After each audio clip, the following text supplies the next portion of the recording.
আসসালামু আলাইকুম। লন্ডন থেকে হুসেন বলছি। আমার চ্যানেলে সবাইকে স্বাগতম। বাংলাদেশে কিছু হলে যারা বিদেশে থাকেন, প্রায় 1.5 কোটি মানুষ, বাঙালি বাংলাদেশি মানুষ বসবাস করেন, তারা খুব উৎকণ্ঠায় থাকেন যে দেশে কি হচ্ছে। কারণ সবারই পরিজন, বন্ধু বান্ধব, স্বজন আছে, যার ফলে উৎকণ্ঠাটা তার থাকেই। এবং অনেকাংশে আমাদের দেশের মানুষের চেয়েও এই প্রবাসীতে উৎকণ্ঠার বেশি। এই যে দেশের পরিস্থিতি, মানুষ মারা গেল, ইন্টারনেট নাই, তারপরে এই যে কারফিউ, তারপরে মানুষ দেশে টাকা পাঠাতে পারছে না, আত্মীয় স্বজনের খবর নিতে পারছে না, ব্যবসা বাণিজ্য বন্ধ, আর্মি নেমেছে রাস্তায়, সবকিছু মিলিয়ে মানুষ প্রতিনিয়তই এমন উৎকণ্ঠার মধ্যে আছে দেশে বিদেশি প্রবাসী মানুষেরা। সেই উৎকণ্ঠাটা এদেশের যারা জনপ্রতিনিধি, ব্রিটেনে যেমন 4 জন এমপি আছেন, তাদের মধ্যেও আছে। বিশেষ করে আফসানা বেগম, রূপা হক, রোশনারা আলী, তারা 3 জনই খুবই সরব। পার্লামেন্টে আফসানা মোশন এনেছেন, সেখানে অনেকেই স্বাক্ষর করেছেন। রূপা হক 2 দিন পার্লামেন্টে বিষয়টি উত্থাপন করেছেন এবং ওই যে আন্ডার সেক্রেটারি পররাষ্ট্র মন্ত্রণালয়, তিনি বলেছেন তারা এটা নিয়ে কাজ করছেন এবং এই যে তদন্ত যারা মৃত্যু হয়েছে সেটা সরকারের উপর চাপ দিচ্ছেন। সরকার রাজি হয়েছে এগুলো তদন্ত করার জন্য। রোশনারা আলী, তিনি খুবই অ্যাক্টিভ এই ব্যাপারে। তিনি এটাও বলেছেন যে তার এলাকার কোনো লোক যদি বাংলাদেশে গিয়ে সরকারের রোষানলে পড়ে অথবা তার পরিবারের কেউ ক্ষতিগ্রস্ত হয়, তাহলে তাকে জানাতে তিনি তাদের জন্য কাজ করবেন।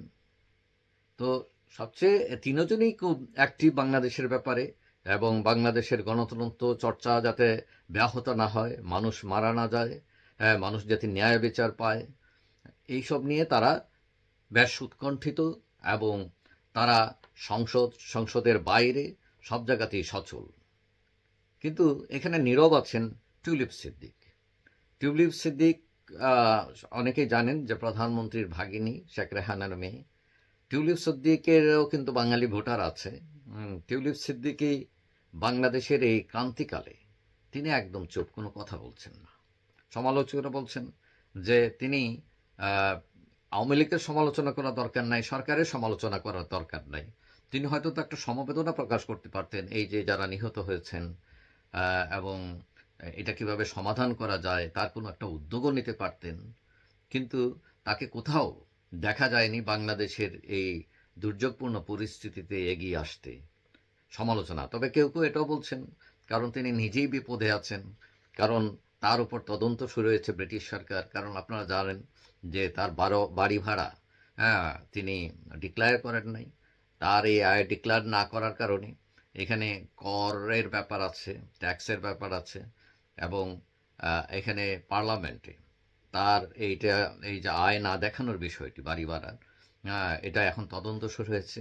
এটা তিনি স্বেচ্ছায় করেছেন না ভুলবশত করেছেন, এটার জন্য যদি তিনি এটা দোষী সাব্যস্ত হন, তাহলে তার বিরুদ্ধে হয়তো সরকার বা তার দল ব্যবস্থা নিতে পারে।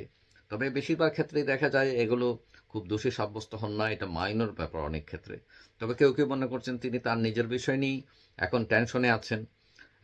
এবং এর আগেও গাজা যুদ্ধে বন্ধের যে প্রস্তাব এসেছিল সেখানে তিনি ভোটদানে বিরত ছিলেন।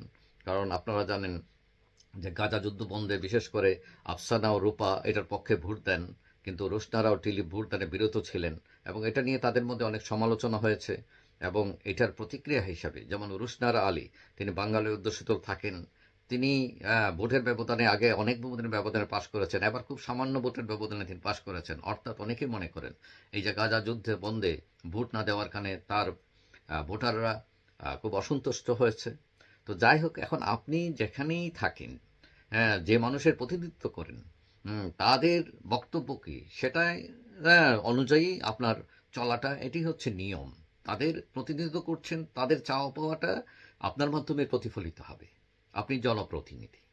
তো এখন রোশনারা অবশ্য বাংলাদেশের এই বিষয়টিতে নিয়ে খুব সোচ্চার তিনি, কিন্তু টিউলিপ এখনও নীরব।